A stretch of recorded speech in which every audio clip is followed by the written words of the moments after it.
Very good morning, dear students. Today we will start lesson number 11, activity pyramid. You can see, देखो ये pyramid बना हुआ है. This is activity pyramid. क्या लिखा हुआ है इसमें? The activity pyramid, just like the food pyramid, is important to stay fit and healthy. कि जैसे फूड पिरामिड होता है उसी तरह से एक्टिविटी पिरामिड भी बहुत इंपॉर्टेंट है आपको फिट रखने के लिए और हेल्दी रखने के लिए.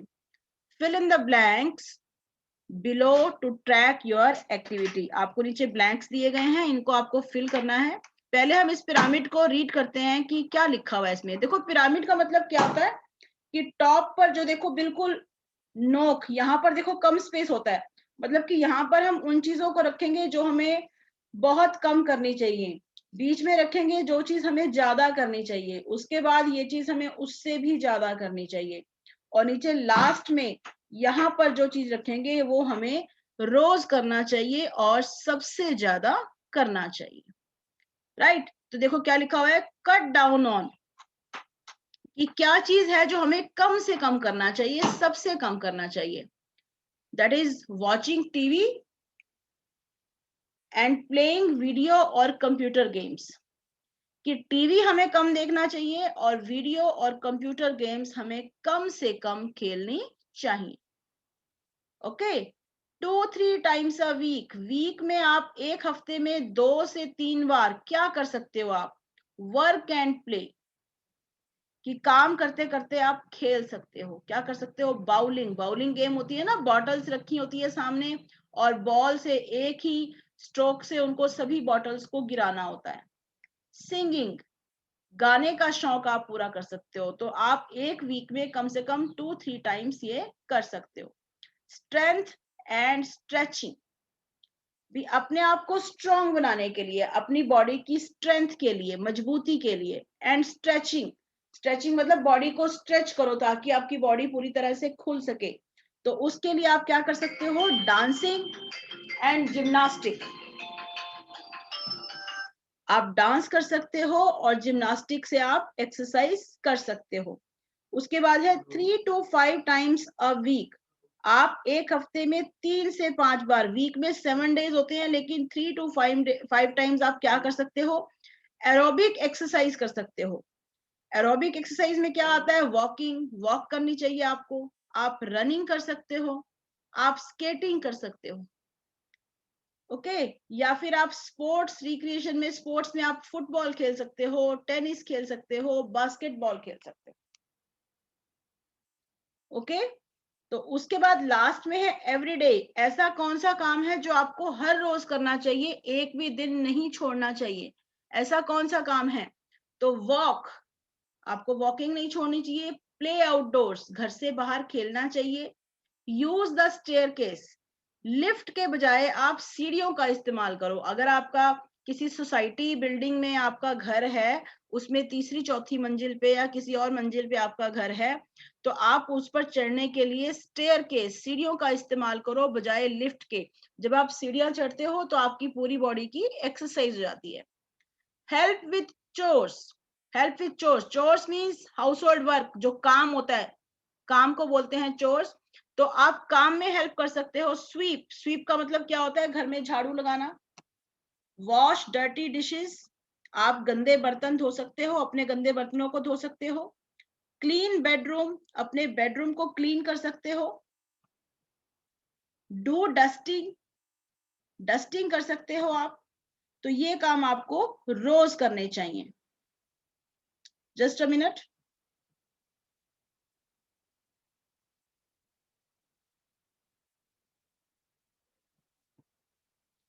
तो ये था एक्टिविटी पिरामिड. ये वर्क आपको कम से कम करने चाहिए और ये सब काम आपको बढ़ाते हुए, ये उससे ज्यादा, ये उससे ज्यादा, और ये वाले काम आपको रोज करने चाहिए.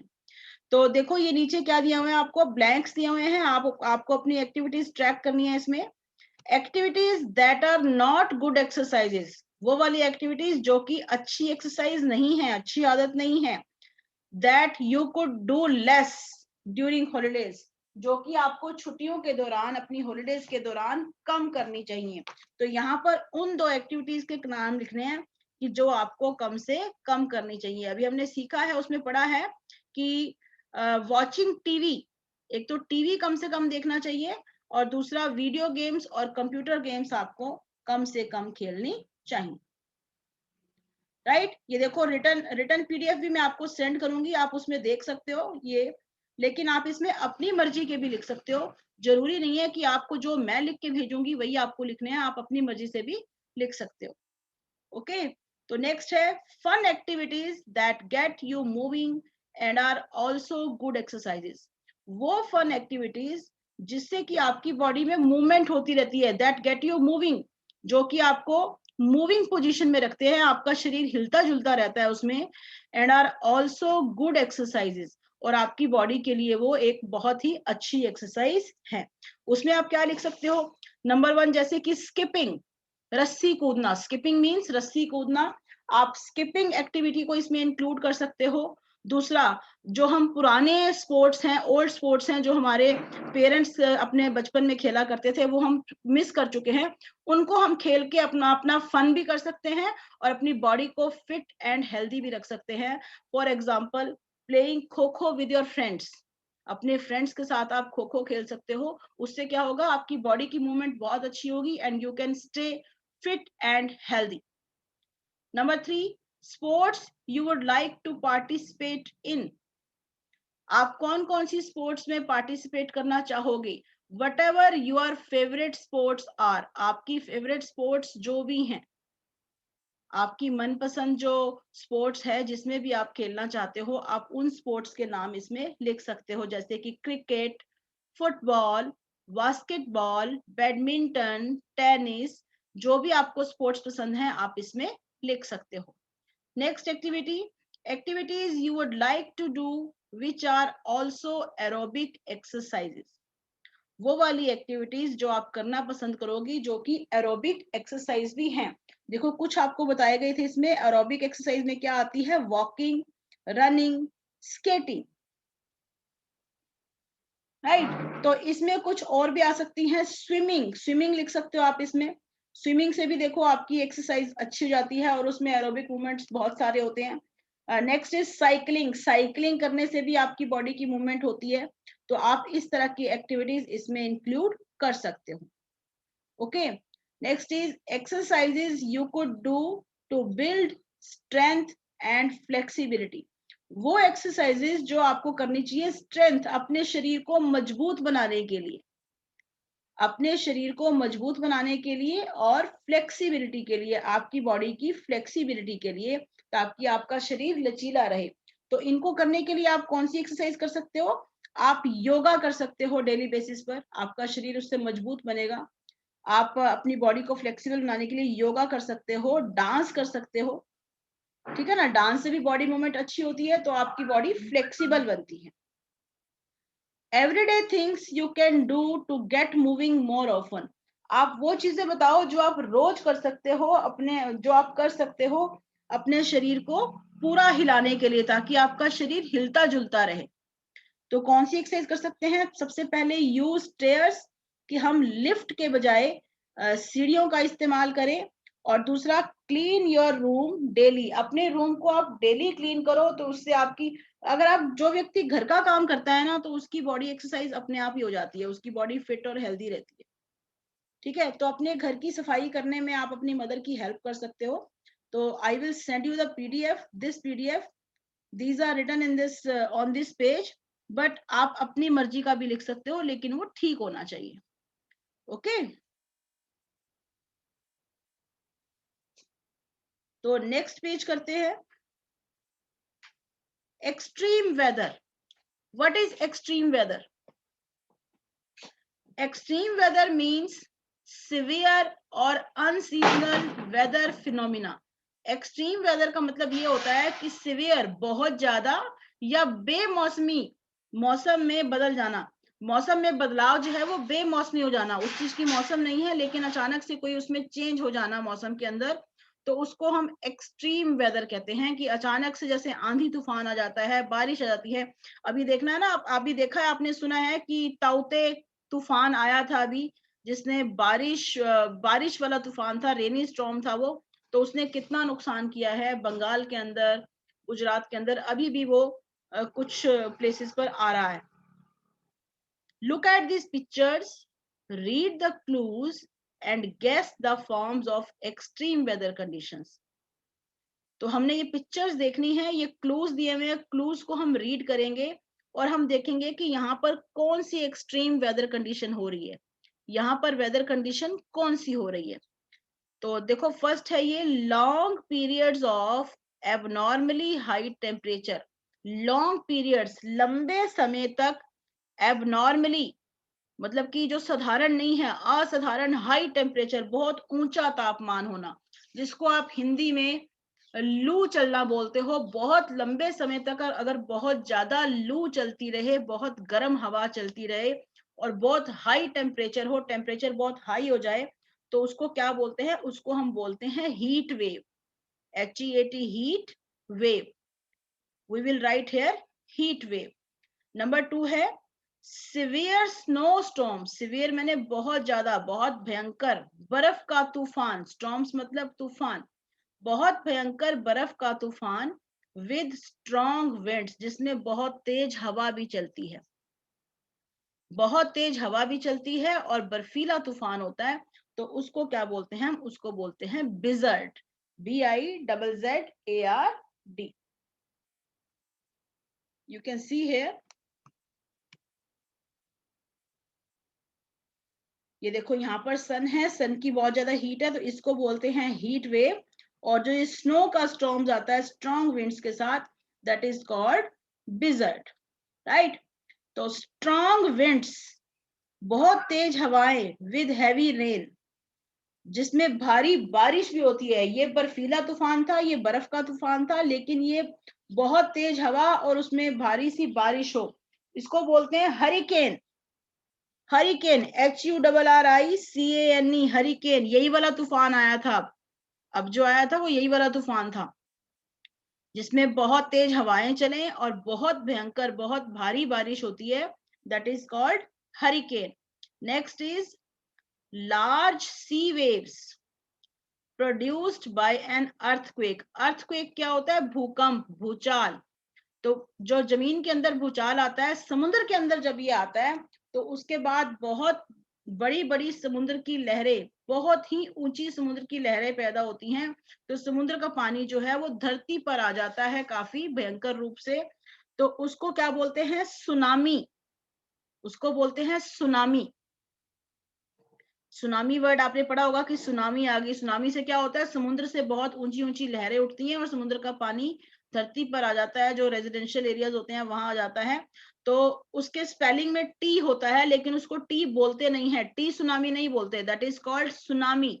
टी जो है उसमें साइलेंट होता है। A funnel shaped violent and rotating column of air. Funnel shaped, keep की शेप का, जैसे कीप होती है ना, तेल डालने वाली कीप, फनल होती है, फनल की शेप का वायलेंट, विनाशकारी, और रोटेटिंग, घूमता हुआ हवा का कॉलम। देखो ये आ रहा है, देखो ये घूमती रहती है हवा, इसमें गोल गोल गोल गोल गोल गोल घूमती रहती है, बहुत भयंकर होती है, इससे बहुत विनाश होता है, बहुत नुकसान होता है इससे, और ये फनल की शेप का होता है, इसको बोलते हैं tornado, that is called tornado. ये देखो ये है सुनामी, समुद्र की लहरें आ रही हैं, इसको टी सुनामी नहीं बोलना है, इसको सुनामी बोलना है, and that is tornado. Fast moving air with dust and sand particles. Fast moving, बहुत तेजी से चलते हुई हवा होती है ये, जिसमें कि डस्ट, धूल होती है और रेत के कण होते हैं, जिसमें कि धूल और रेत के कण होते हैं। बहुत चलता हुआ ये तूफान, मिट्टी से भरा हुआ, धूल से भरा हुआ तूफान होता है, तो इसको बोलते हैं डस्ट स्टॉर्म, कि धूल भरा तूफान, that is called dust storm. ये कौन बच्चा बैठा है, गैलेक्सी एटी थ्रू है, ये कौन है ये बच्चा, इसका माइक नहीं चल रहा लेकिन हैंड रेज किया हुआ इसने। चलो क्लास के बाद बात करते हैं इसे। तो that was your lesson number 12, extreme weather. अगला है एयर पॉल्यूशन। एयर पॉल्यूशन क्या होता है, वायु प्रदूषण मतलब कि हमारी हवा का गंदा हो जाना, हमारी हवा का दूषित हो जाना, उसके अंदर इम्प्योरिटीज आ जाना। Air pollution means the presence of dirt and harmful substances in the air. Air pollution का मतलब क्या होता है कि प्रेजेंस ऑफ डर्ट, मिट्टी का आ जाना, और हार्मफुल सब्सटेंसेस, हानिकारक पदार्थों का एयर के अंदर आ जाना, हवा के अंदर आ जाना। There are many human activities because of which harmful gases, dust and dirt are released into the air. बहुत सी ऐसी ह्यूमन एक्टिविटीज हैं, वो एक्टिविटीज जो ह्यूमंस के द्वारा की जाती हैं, मनुष्य के द्वारा की जाती हैं, ऐसी बहुत सी एक्टिविटीज हैं बिकॉज ऑफ विच, जिनके कारण हानिकारक गैसें, हार्मफुल गैसेस, मिट्टी और गर्दा जो है वो हवा में रिलीज मतलब कि हवा में घुल जाता है। These adversely affect life on earth. जो ये है धरती पर जो जीवन होता है उसको मतलब कि उस पर भी इसका बुरा प्रभाव पड़ता है। जब हमारी हवा गंदी हो जाती है तो धरती पर रहने वाले लोगों पर भी उसका बुरा प्रभाव पड़ता है। Look at the pictures given below and discuss the causes of air pollution. नीचे जो पिक्चर्स दी गई हैं इनको देखो, तो हम एयर पोल्यूशन के कॉजेज मतलब रीजंस, कारण, एयर पोल्यूशन के कारणों को देखते हैं हम कि किस कारण से एयर पोल्यूशन होता है। ये है ह्यूमन कॉजेज और ये है नेचुरल कॉजेज। ह्यूमन कॉजेज मतलब जो कि मनुष्य बनता है, उनका कारण मनुष्य ऐसी एक्टिविटीज करता है। नेचुरल कॉजेज मतलब जो नेचर कॉज करती है, नेचर में ही कुछ ऐसा हो जाता है जिससे कि वो कारण बनती है एयर पोल्यूशन का। तो सबसे पहले है smoke from fire places, chimneys and stoves. जो फायर प्लेसेस होते हैं जहां पर हम आग जलाते हैं तो वहां से धुआं निकलता है। चिमनियां होती हैं, फॉरेन कंट्रीज में बहुत ज्यादा सर्दी होती है तो उनके हर घर में एक चिमनी लगी होती है, फायर प्लेस बना होता है जहां पर लोग आग जलाते हैं अपने कमरे को गर्म रखने के लिए, तो वहां से भी धुआं निकलता है। या फिर गांवों में लोग चूल्हा जलाते हैं, बड़े बड़े चूल्हे जलाते हैं कुछ लोग, तो वहां से भी धुआं निकलता है। ये धुआं हमारी एयर में जाके एयर को पल्यूट करता है। स्मोक फ्रॉम ऑटोमोबाइल्स, और ऑटोमोबाइल्स क्या होते हैं? व्हीकल्स, बस, कार, ट्रक, जितने भी व्हीकल्स हैं, ट्रेन हो गई, बस हो गई, कार हो गई, इनमें से जो इनके धुआं निकलता है इनमें से, तो ये भी हमारी एयर को पल्यूट करता है।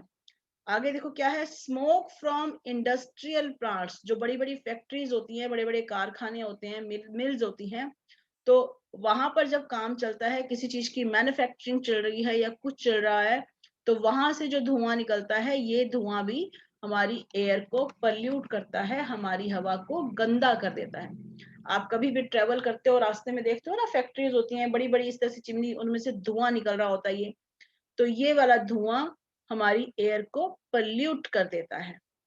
Smoke from burning fossil fuels. Fossil fuels क्या होते हैं? फॉसिल फ्यूल्स मतलब कि जो नेचुरली हमारा ईंधन बनता है, फॉसिल्स जैसे कोयला हो गया, कोयला मनुष्य ने नहीं बनाया, कोयला क्या हुआ, जमीन के अंदर दबे दबे लाखों करोड़ों वर्षों तक जब दबता रहते हैं, कुछ चीजें जमीन के अंदर दबती रहती हैं, तो धरती के दबाव के कारण, गर्मी के कारण वो कोयला बन जाता है। और फिर वो कोयला जब जलता है, कोयला हो गया, पेट्रोल हो गया, डीजल हो गया, केरोसिन ऑयल जिसको मिट्टी का तेल बोलते हो, ये सब फॉसिल फ्यूल्स होते हैं जो हमें नेचर से मिलते हैं। तो उनको जब हम जलाते हैं अपने यूज के लिए, कोयले को, तेल को, पेट्रोल को, पेट्रोल यूज करते हैं अपनी गाड़ियों में, डीजल यूज करते हैं अपनी गाड़ियों में, तो अपने यूज के लिए हम उनको यूज करते हैं, जलाते हैं, तो उससे जो धुआं निकलता है वो भी हमारी एयर को पल्यूट करता है, हमारी एयर को गंदा करता है। नेचुरल कॉजेज कौन से हैं? Smoke from forest fires. जब बहुत भयंकर गर्मी पड़ती है, कई बार तेज गर्मी के कारण जंगलों में आग लग जाती है अपने आप, भयंकर गर्मी के कारण जंगलों में आग लग जाती है, तो उससे जो धुआं निकलता है उससे भी हमारी एयर पल्यूट हो जाती है। Smoke from volcanic eruption. Volcanic eruption क्या होते हैं? ज्वालामुखी। आपने सुना होगा, ऐसे सब्जेक्ट में, सोशल स्टडीज में सुना होगा कि वोल्केनो क्या होते हैं। तो वॉल्केनिक इरप्शन से जमीन के अंदर से लावा निकलता है, गर्म और उबलता हुआ जमीन के अंदर से, तो उससे भी बहुत ज्यादा मात्रा में, बहुत लार्ज क्वांटिटी में धुआं निकलता है, जो कि हमारी हवा को गंदा कर देता है, हमारी एयर को पल्यूट कर देता है। तो यहाँ पर क्या लिखा हुआ है, right a few lines on the effects of air pollution, कि एयर पोल्यूशन के जो असर होता है उसके बारे में कुछ लाइनें लिखो। Take help from the magazines and internet, आप किसी इंटरनेट की हेल्प ले सकते हो और मैगजीन्स की भी हेल्प ले सकते हो। तो इसका क्या क्या इफेक्ट पड़ता है, अगर एयर गंदी हो जाए तो उसका क्या इफेक्ट पड़ता है। उसी गंदी हवा में हम सांस लेते हैं, उसी गंदी हवा में हम सांस लेते हैं, तो हमको तरह तरह की बीमारियां होने का खतरा रहता है। हमारे को सांस की बीमारी हो सकती है, हमारे हार्ट के लिए खतरा है, हमारे लीवर के लिए खतरा है। दूसरा, पशु जो पक्षी होते हैं, बर्ड्स होते हैं, वो हवा में उड़ते हैं, बहुत ऊंचाई पर उड़ते हैं, तो उनको वो गंदी हवा में रहना उनके लिए मुश्किल हो जाता है, तो उनकी जान के लिए भी खतरा पैदा हो जाता है। तो मैंने कुछ लाइंस लिखी हैं इसमें, let's read. Air pollution can cause long term damage to peoples nerves, brain, kidneys, liver and other organs. जो एयर पोल्यूशन होता है, गंदी दूषित हवा जो होती है, वो हम लोगों की नर्व्स, नर्व्स मतलब नसें, ब्रेन, दिमाग, किडनी, लीवर और दूसरी ऑर्गन्स को डैमेज कर सकता है, उनको नुकसान पहुंचा सकता है। It can cause heart disease, ये दिल की बीमारी भी पैदा कर सकता है, लंग कैंसर, फेफड़ों का कैंसर पैदा कर सकता है, and some respiratory diseases. Respiratory diseases क्या होती है, सांस की बीमारियां। रेस्पिरेशन होता है सांस लेना, तो रेस्पिरेटरी डिसीज का मतलब है सांस की बीमारियां होने का खतरा भी रहता है। More over it harms the birds also, ये पक्षियों को भी, बर्ड्स को भी नुकसान पहुंचाता है। तो इसमें भी बताए गए हैं इफेक्ट्स ऑफ एयर पोल्यूशन। इसमें बताया गया है कि एयर पोल्यूशन का क्या इफेक्ट होता है, let's read it. Affects marine life, ये मरीन लाइफ को अफेक्ट करता है, मरीन समुद्री लाइफ। मरीन मतलब जो समुद्र में रहने वाले जानवर हैं, एयर पोल्यूशन से वो भी अफेक्ट होते हैं, मतलब कि एयर जो वाटर के कांटेक्ट में आते हैं तो उनको भी ये नुकसान, सिर्फ जमीन पर रहने वाले नहीं, पानी में रहने वाले जानवरों को भी ये नुकसान पहुंचाती है। Risk to animals and birds, देखो हम इंसान तो बात कर सकते हैं, हमें अगर कोई तकलीफ हो तो हम डॉक्टर के पास जा सकते हैं। एनिमल्स बेचारे तो किसी के पास भी, वो तो कुछ बोल नहीं सकते, कईयों को पता भी नहीं लगता कि उनको क्या हो रहा है, कोई तकलीफ हो रही है, कोई बीमारी हो रही है, तो वो किस वजह से हो रही है। तो वही मैंने बताया कि बर्ड्स और एनिमल्स को भी पॉल्यूटेड एयर के नुकसान होते हैं।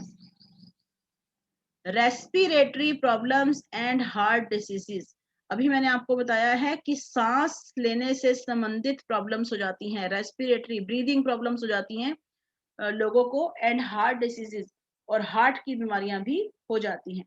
ग्लोबल वार्मिंग, ग्लोबल वार्मिंग का क्या मतलब है कि हमारे जो धरती है, हमारी अर्थ है, उसका टेम्परेचर जो है वो धीरे धीरे बढ़ता जा रहा है, लॉन्ग टाइम के साथ साथ वो बढ़ता ही जा रहा है, वार्मिंग बढ़ती जा रही है। क्यों बढ़ती जा रही है, क्योंकि हम लोग इतना स्मोक छोड़ रहे हैं, अपनी इलेक्ट्रिसिटी का यूज बहुत ज्यादा, एनर्जी का जो है ना, इतना ज्यादा हम यूज करते हैं कि वो हीट छोड़ती है।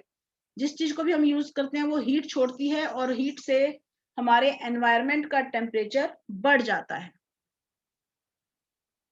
Here it is written, write any two ways to reduce air pollution. Air pollution को कम करने के दो तरीके बताओ, कम से कम दो तरीके बताओ। तो मैंने कौन से तरीके लिखे हैं इसमें, we should use public transport in place of our private vehicles, और we can do car pooling.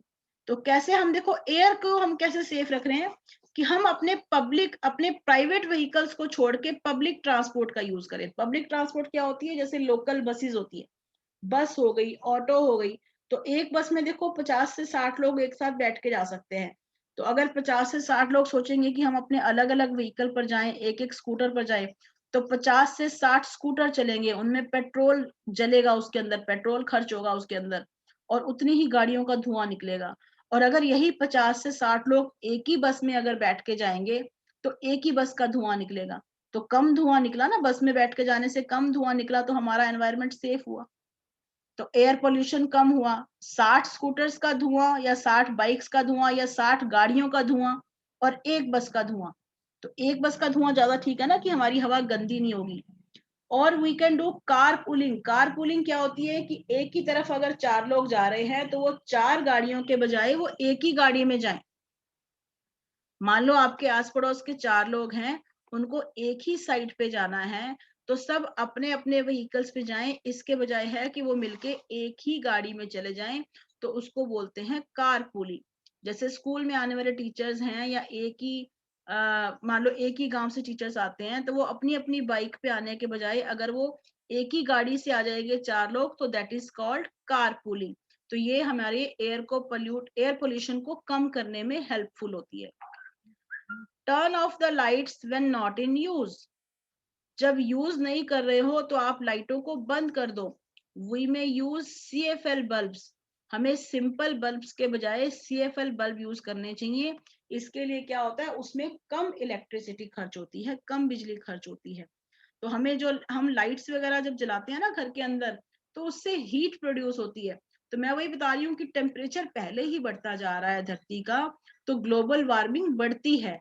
तो अगर हम इन चीजों का कम से कम यूज करेंगे तो कम हीट पैदा होगी, तो हम ग्लोबल वार्मिंग को बढ़ने से रोक सकते हैं, उसको कम कर सकते हैं।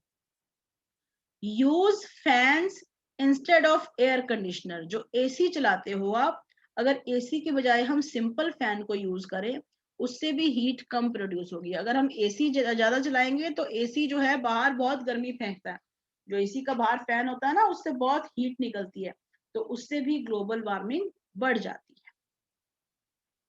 Right, so that's all for today. See you in the next class. Just wait.